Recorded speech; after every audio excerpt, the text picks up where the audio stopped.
Good morning, Sphere.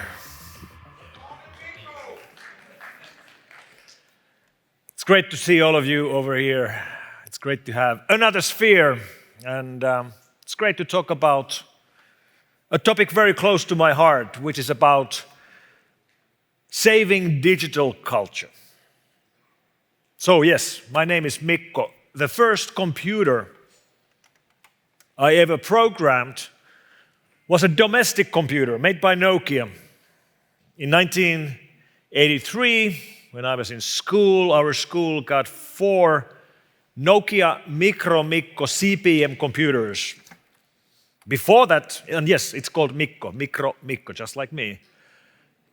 Before those CP/M computers, Nokia had made mainframe and mini computers. They had a series of computers which were called Mikko. Then they made microcomputers or PCs, which were called Mikko. And that's how I started my career as a programmer. But the real love of my life wasn't really Mikko, it was a Commodore 64. Anyone here who had a Commodore 64? There we go. The best computer in history with the best sound chip. Amiga, you know. Lapsus on Amiga. Yes, I hear you. However, this was the first computer I actually made money with. I programmed a series of commercially published utilities and commercially published games on a Commodore 64. I still have my 64. It still works. I even have the receipt. The series of games that I wrote for Commodore 64 together with my brother Ari was called Paha Juttu, a very violent series of adventure games that you would play in Finnish language. But to program those on a 1 megahertz computer with 64 kilos of RAM, you had to learn low-level programming languages. So I became an assembler programmer, which was crucial for the rest of my career. Because a couple of years later, I joined this company, and quite quickly, I was assigned by Risto, our founder, to take a look at some of the samples we had received on floppy disks about this new problem of computer viruses. So I started my career as a reverse engineer and as a malware analyst, and it was so early days in the world of cybersecurity that I actually collected a full collection of every single malware in existence. I had 150 floppies because there were around 150 viruses in the world running on MS-DOS computers. And I analyzed every single one of them. I had a full expertise on the full scope of the problem. I knew every single virus in existence, which would be very hard to do nowadays, but in 1991 it was still possible. One of the viruses that I analyzed back then in the beginning of my career was called Brain.A. from 1986, the very first PC virus in existence. 20 years later, we would actually make a documentary movie for this company where I would hunt down and find the guys who wrote the very first PC virus. And in the clip, in the video, which you can actually watch on YouTube, there's this segment where I speak about how I analyzed Brain around 1991, 1992. And in that video, I show a photo of myself analyzing Brain. A paper photo. Because of course, in 1990s, all photos were on paper. They look like this. And for those of you born in 60s, 70s, 80s, and 90s, the picture of your childhood looked like this. Paper images, paper pictures, of course, because we didn't have anything else. And unless you've had a house fire or something like that, you most likely still have your childhood paper pictures somewhere in a drawer. They last decades, they're perfectly fine. This is an image of me from 1980s, and it looks perfectly fine. But then when you think about your first digital images, you probably don't have those. I was looking for the earliest and oldest images I have on my archives, and I would find images from 1994, That's me working for this company for the third year, somewhere in Helsinki having a beer. I found images from 1996. That's the whole company in 1996. I'm somewhere there in the front row with a tie. But these are not digital images. These are actually paper images which we scanned. And I probably have the paper images somewhere as well. The earliest fully digital images we would typically have would be much later. First, Nokia smartphones with a camera came out around 2002, 2003. That's when you started taking fully digital images for most of us. You might have had a pocket camera with a digital memory card before that, but that's where the revolution really started, and then was accelerated with the iPhone, which was released in 2007. But I'm guessing most of you don't have your first digital images, the ones that you took with a Nokia phone in 2002, because that phone, you lost it or it got broken. You might have had copies of the images somewhere on a backup, but that backup is long gone. You don't have it anymore. And this is what I mean about saving culture. Saving culture can only be done by the people living at that time. Only we can save the culture of our time. And the culture we create, the culture we experience is digital. So what we really should be doing is saving digital culture. And saving digital culture, it's hard. It's much harder than saving traditional real-world culture. You walk into a museum and you will look at oil paintings that are 500 years old, or bronze swords which are 1,000 years old, and they're fine. Well, what about our culture? Digital culture stored on files in different file formats. You take a video of your kid's birthday, and it's stored as a, 4K video encoded as M4V file format by Apple, which you can still play fine maybe 5 years from now, maybe 10 years from now. What about 50 years from now? Do we still have the codecs? Do we have support for that file format? What about the sound encoding? What about 200 years, 500 years from now? It's actually surprisingly hard to store digital culture so it would actually last for several generations. Even better example, in our new headquarters in the Wood City, our neighboring company is Supercell, the largest Finnish gaming company, maybe the largest gaming company out of Europe. Every single day, 300 million people around the world play games made by Supercell.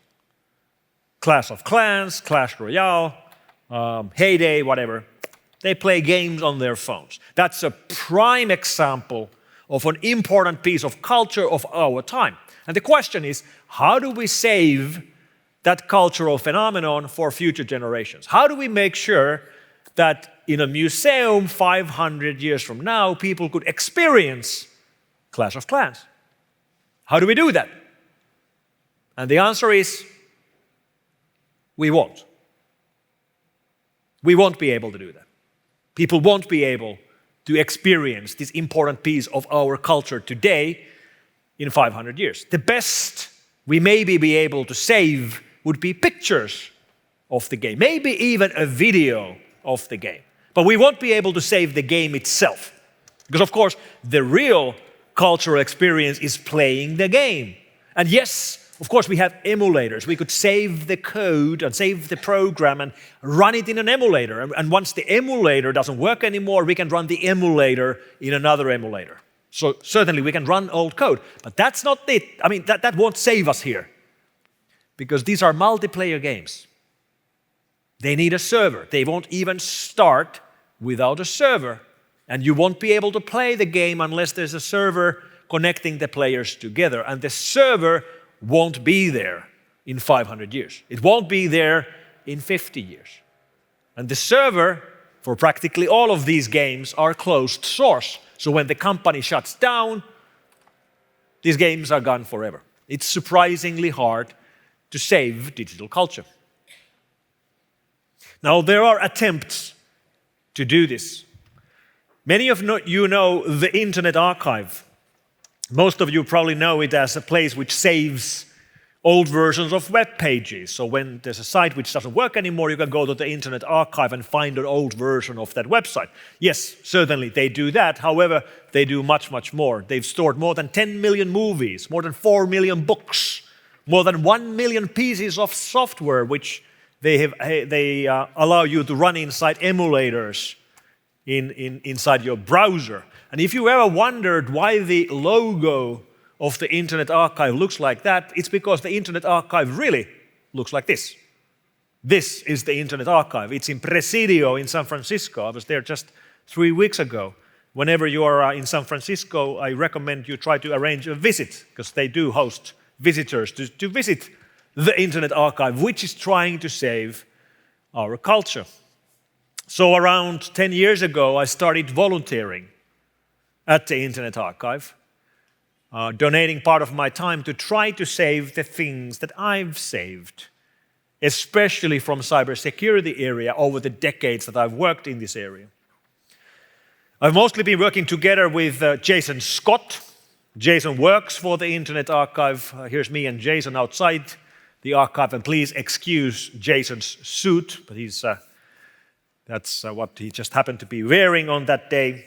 One thing we've done together with Jason is built up an online museum which has been collecting samples of malware from the 1980s and 1990s, which you can actually run safely by visiting the online malware museum, and it will boot up an online MESS-based emulator, and which will actually execute these old viruses and emulate the code of the old viruses.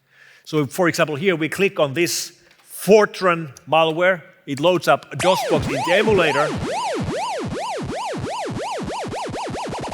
and you get to experience what people would have experienced in 1992 when they got infected by this MS-DOS virus. So this is not a video. We're actually executing the original code of the malware written in 1992.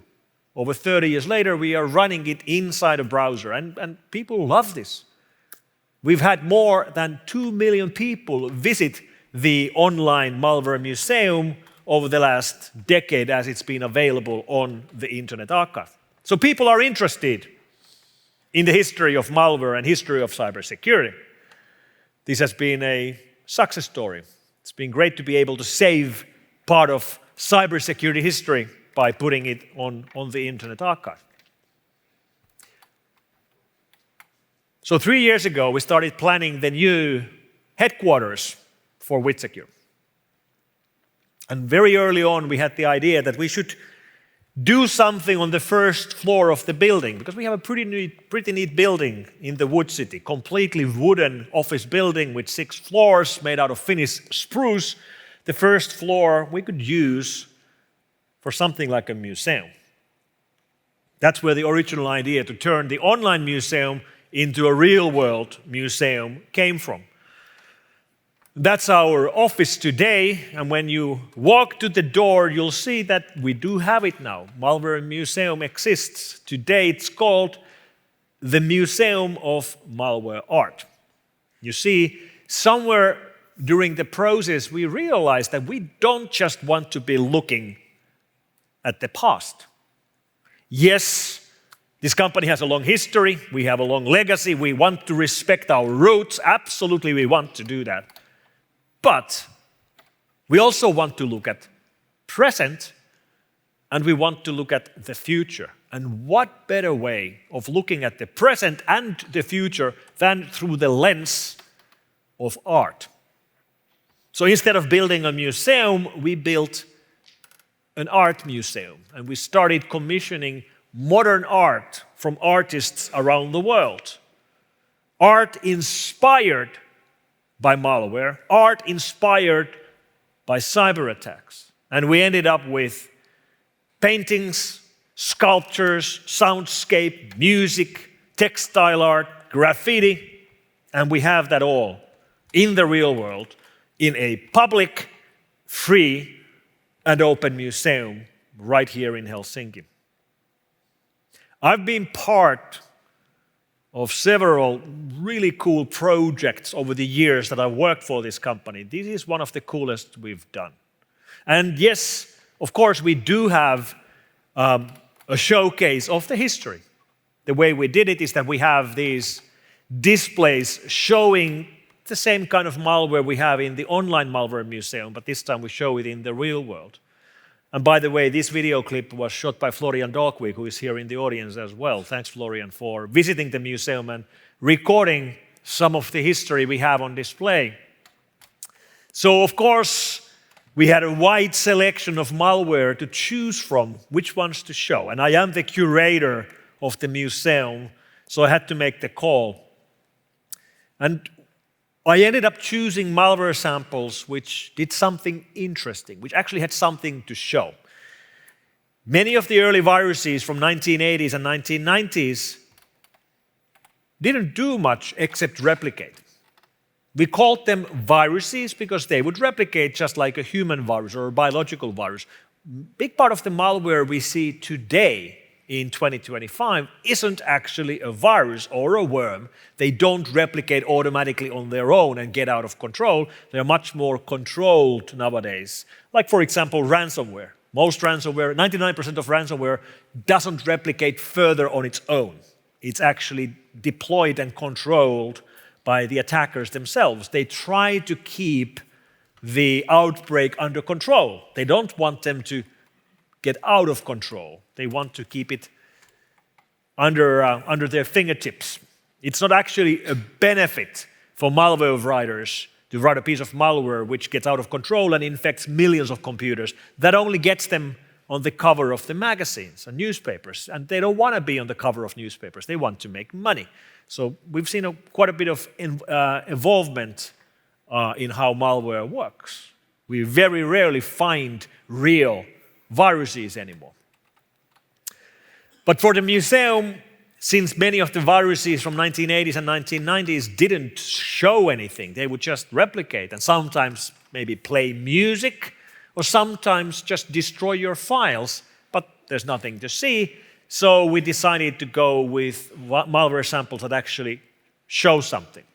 The whole museum has multiple different exhibits now, but I would think that the centerpiece is the history department, where we do show, for example, Cascade from 1987. Cascade is a great example on how malware used to be pranks. These would replicate from one computer to another. Your computer would work fine, except sometimes the letters would drop to the bottom of the screen. Many people thought that their computer was broken when that happened.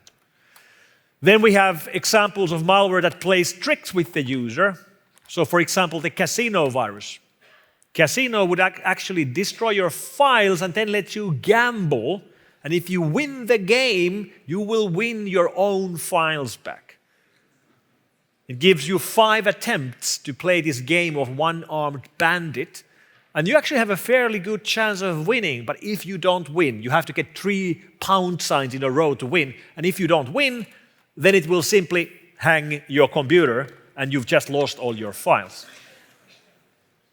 The way it really works is that on 3 dates, 3 times a year, when your machine is infected, when you start up the computer, it takes a copy of your file allocation table. That's the information of all your folders and directories and file names. It takes a copy of that to memory, and then it wipes that information from your hard drive, which means you just lost your files. And then it gives you a chance to write the information back to the hard drive. So if you win this game, it will just restore your files by writing the file allocation table back to your hard drive, and then it tells you not to boot again today, because if you boot again, it's going to do the same thing again. This means that pretty much everybody who was faced with the casino virus, they really played the game, because if you didn't play the game, you lose automatically. You've already lost your files. You just have a chance to win them back by playing the game. Then we have other examples of malware which does tricks to users. The infamous Walker virus. Sometimes when your machine is infected, you get this thing walking on your screen. And I guess the interesting thing here is where are all these old files coming from? And I have to give you a confession, because I have a superpower. I do.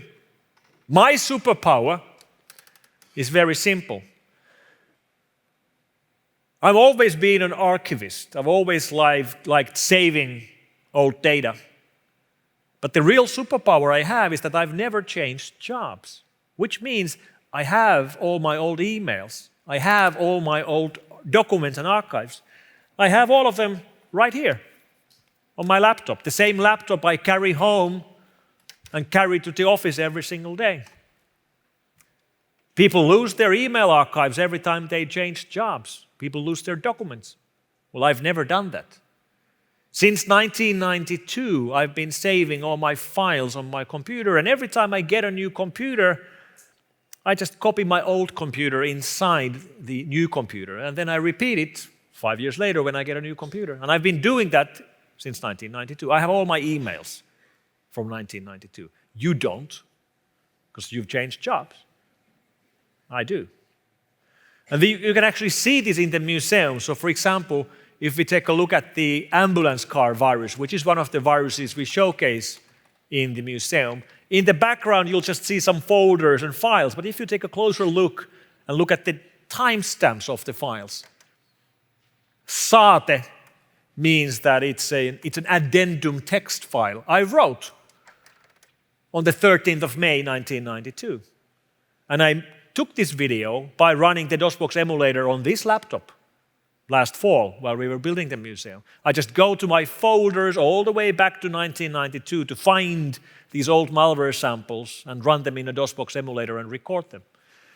That really means that I do have old malware samples from 1992 on my work laptop. Please don't tell our CISO, but I might.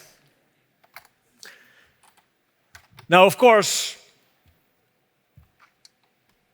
when we have a collection of old content and old files like this, I do think it's important to try to save them, because this isn't commonplace.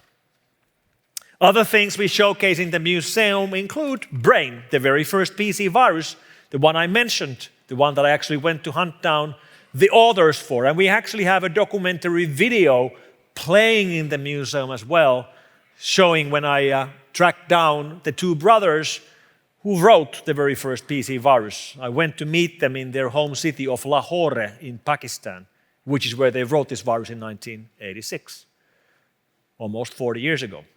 I'm still in touch with the brothers. They are nowadays businessmen. They broke no laws in 1986 by writing the Brain A virus, because there were no laws. Writing viruses wasn't illegal anywhere. How could it be? Because there were no viruses. And these guys were not criminals or hackers. They're actually businessmen. They today run a successful telecommunications operator in Lahore in Pakistan. But then what about the modern art that we have on display in our Museum of Malware Art? Well, there's plenty of examples, and they're all inspired by a particular outbreak or a phenomenon. So for example, Click for Love is inspired by I Love You. I Love You, the biggest email worm outbreak in history. Many of you remember this. People started receiving emails from someone they knew. And that email was titled I Love You, and then it contained an attachment called loveletterforyou.txt.vbs. VBS means Visual Basic Script, which means it's an executable.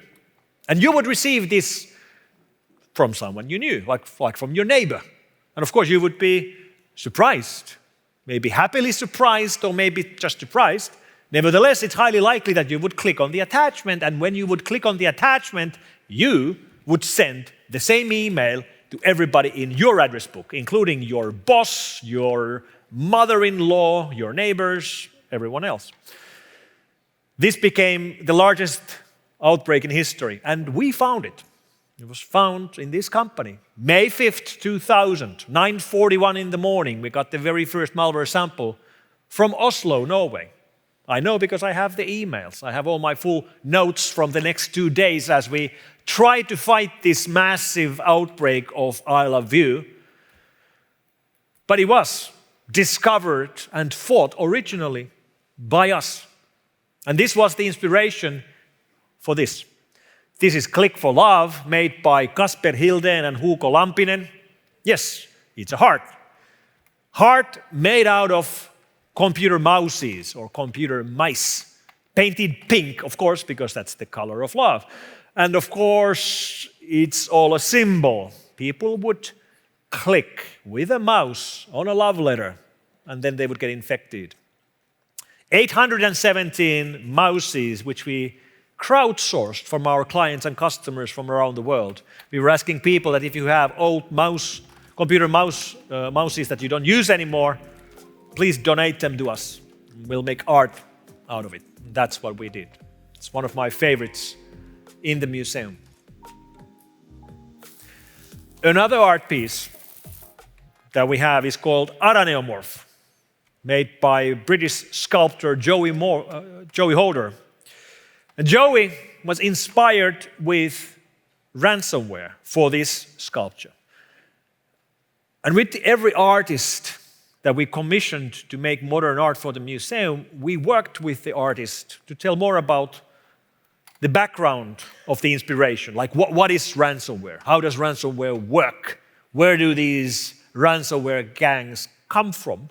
How do they break into company networks? How do they do lateral movement? What kind of exploits do they use? How do they encrypt the files? How does the encryption work? How do they send their ransom demands? How do they move the money around? Complete with examples of leak sites and profiles of ransomware gangs and all of that.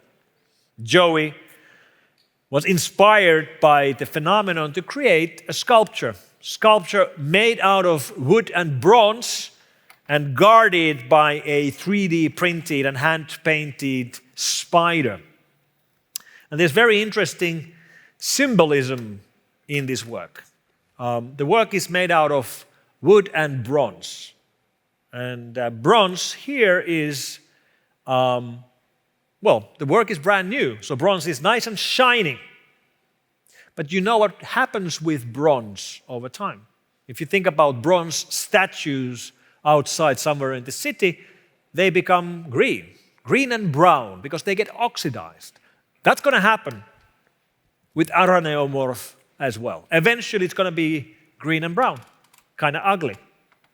And this is on purpose, because it's a symbol for how data gets corrupted over time.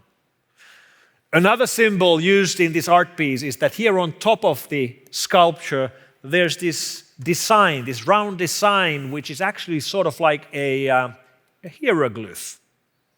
Joey came up with the mechanism of encoding a message in bronze in this emblem in top of the sculpture. And when she explained this to me, I originally misunderstood. Originally, I thought that it's like a challenge. There's a secret message here, secret message encoded in the sculpture. Who's the first to crack the message?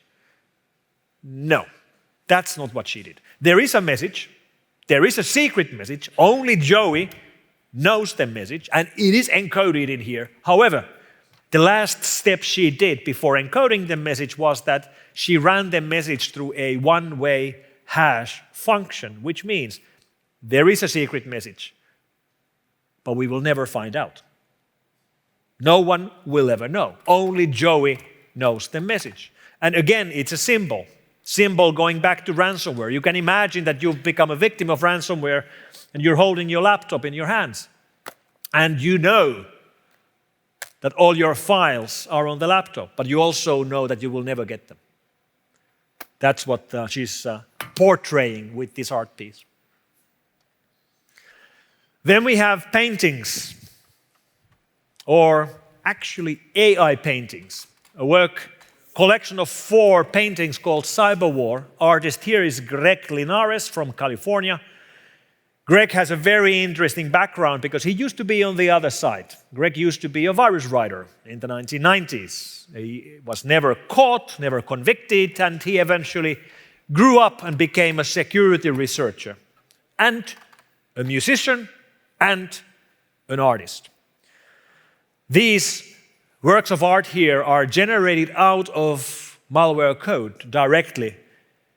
Greg has built a system where you feed binaries into his system, like actual Windows exe files. You throw them into his system. The system takes the files apart, exports the call graph, exports the functions, and then uses those functions to create prompts. And those prompts are then fed into an image generator, which Greg has created on top of Stable Diffusion, the open source image generator. And then as an end result, you can ask questions from the malware, and it answers with pictures. And in here, the question which has been asked from these 4 malware samples is, what do you look like? And that's what the malware answers with. And the reason why this collection of 4 paintings, if you will, is called cyberwar, the reason for that is that these 4 samples are all examples of cyber weapons developed by Russian government which have been used against Ukraine over the last decade. That's why it's cyberwar. We've already decided that since Greg provided us with more than 90 images like this, I just curated these 4 because of the war in Ukraine right now, we've already decided that when the war is over, we will change the images. We'll change it to something else. But as long as we have a war in Europe, cyber war will stay up in the museum. They're all printed on aluminum, that's why they shine so nicely. Then we have music in the museum. There's a band called Master Boot Record, a heavy metal band. And those of you who know Finland know that we love our heavy metal music. There's more metal bands in Finland than in any other country in the world per capita. Master Boot Record isn't a Finnish band though. They're actually from Rome, Italy. And they play chiptune heavy metal.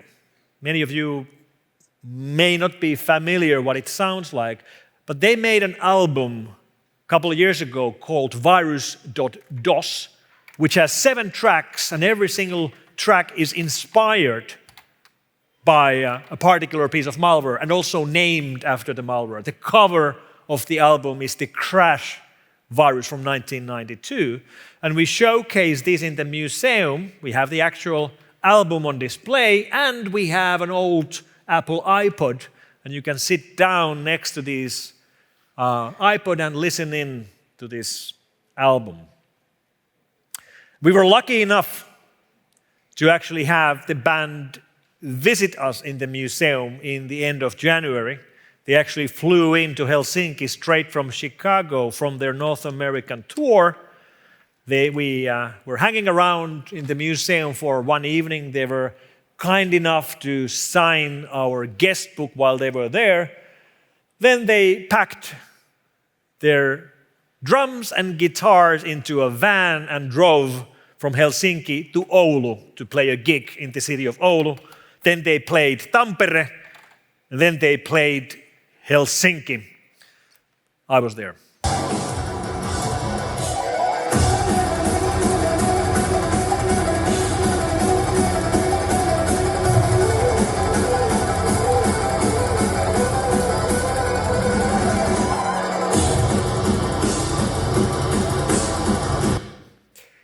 So if you wondered what chiptune heavy metal sounds like, that's what it sounds like. As they say in Finland, heavy on parasta. Now, one inspiration we had early on for the museum was graffiti art. You see,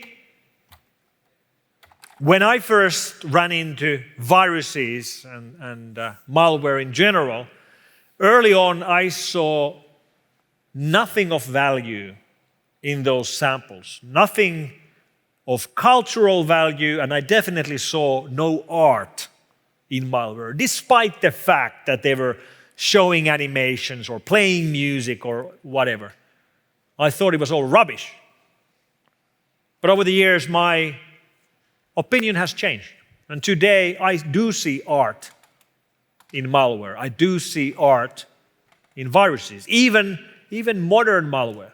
If you look at, for example, ransomware with their lock screens, someone designed those. Someone came up with the color scheme. Someone drew the images. Someone created the logos for these ransomware gangs. There is creativity and art in malware. And when we see creativity and when we see art, we have the responsibility of saving that for future generations. And exactly in the same way, my eyes opened up about graffiti. If you remember, the first time you saw graffiti was probably some dirty tag in the side of the building somewhere, and you definitely didn't think that it's art. But over time, I think we've all realized that sometimes graffiti is art, and it is worth saving. The most famous graffiti artist in Finland is Eggs. That's him right there in the picture. EGS, that's his nickname. That's what he typically writes in his works of art. And he's sort of like the Banksy of Finland. No one knows his real name, no one knows what he looks like, but he's very popular. He does a lot of art pieces. This is what he looks like.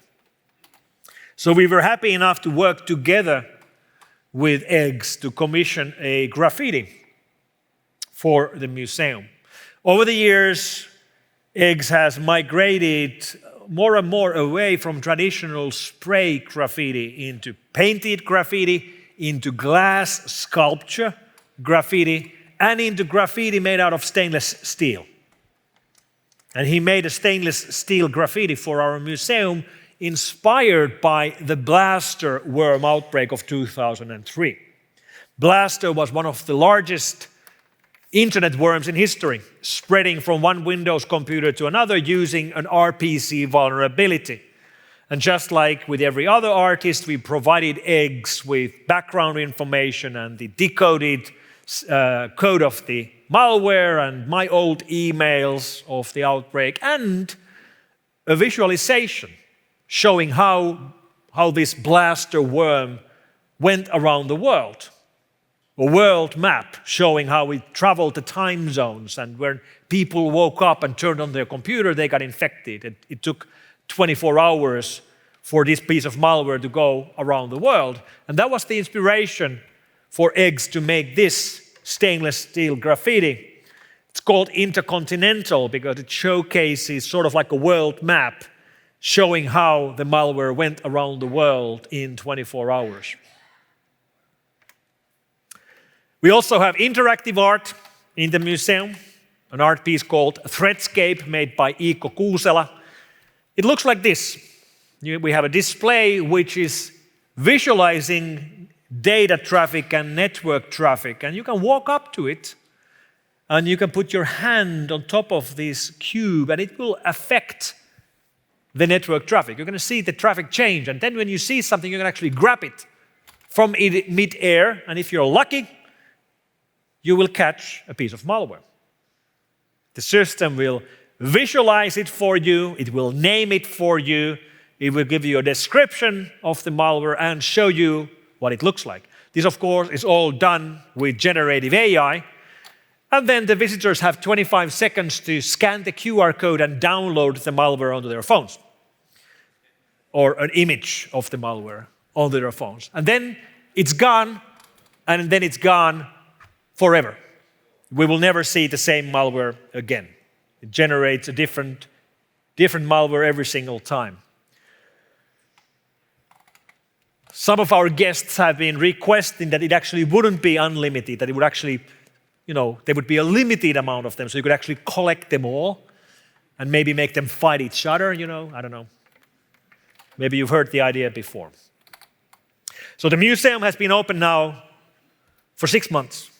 This year, we've had more than 1,000 visitors, maybe around 1,200 now, visiting the museum, which means we are above average-sized art museum in Finland.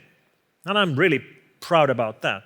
We get a lot of walk-ins, people who just happen to walk by and see that there's a museum. We get a lot of tourists who are in Helsinki and just go to Google Maps and search for museums.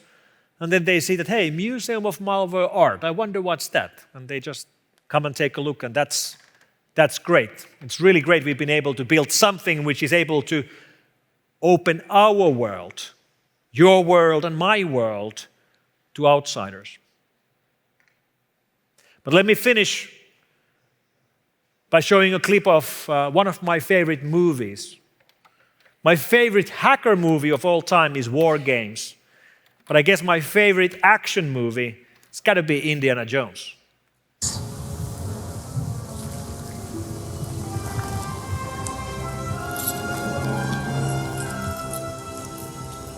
This is the second time I've had to reclaim my property from you. That belongs in a museum. So do you. That belongs into a museum. So do you. And I sometimes wonder if I already belong to a museum. And I guess that leaves us with only one last question. And the question is, what happened with the Paha Juttu game that I wrote with my brother in 1987? Well, city of Tampere, the second largest city in Finland, their city museum hosted in Vapriikki building hosts the Finnish Museum of Games. 5 years ago, that museum took my game into their collection, into the permanent collection where it is shown today. You can actually play the game in the museum, and they've archived my original development floppies, the maps me and my brother draw about it, my assembly language monitor that I wrote all the code for it, and even the digitizer that we recorded voice for the game, because the game speaks, which was really unusual in 1987. That is something I am really, truly proud of. I have made something that belongs into a museum. Thank you very much.